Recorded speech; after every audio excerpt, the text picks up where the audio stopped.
These are the 5 smartest decisions you can make when buying a house. Let's get down and dirty.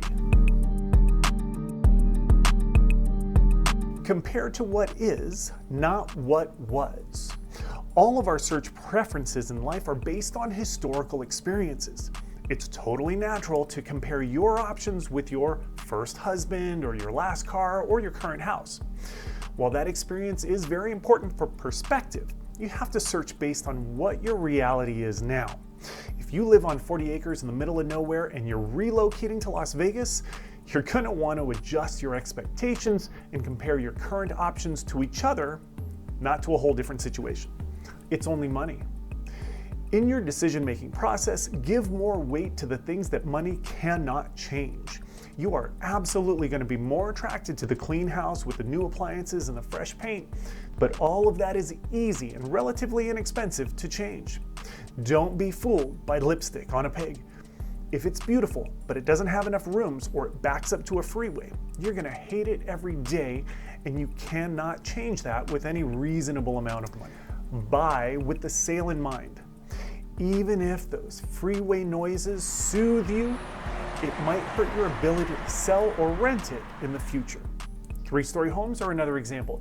There's a lot of cool factor to having a 2nd-story view from the kitchen and a 3rd-story view from your bedrooms, but that novelty wears off real quick when you realize that everything you ever bring into that home goes up at least 1 flight of stairs.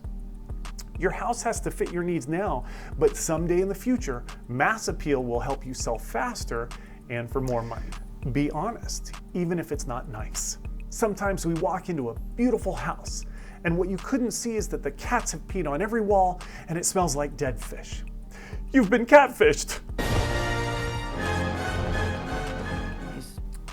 Even if you had to make an appointment, even if the sellers are there, you don't have to see the rest of the house just to be polite.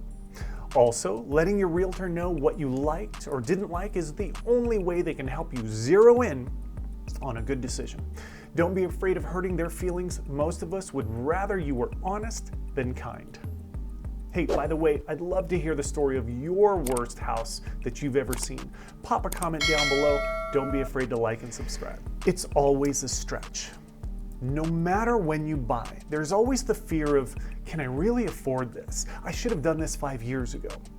Well, numerically, that's true. You should have done it 5 years ago, but if you had, it would have been a stretch then too. If you had known where prices would go, you would have done anything to buy as many as you could. You know, we like to look at the story about how our parents bought super cheap houses and sold them for a fortune, but when they bought, it was a stretch for them too. I'm just saying, don't look back at today in 5 years and go, God, I should have done this 5 years ago. Anyway, thanks for watching. I'm Chad Roberts with Realty One. If you've got questions about real estate, give me a call.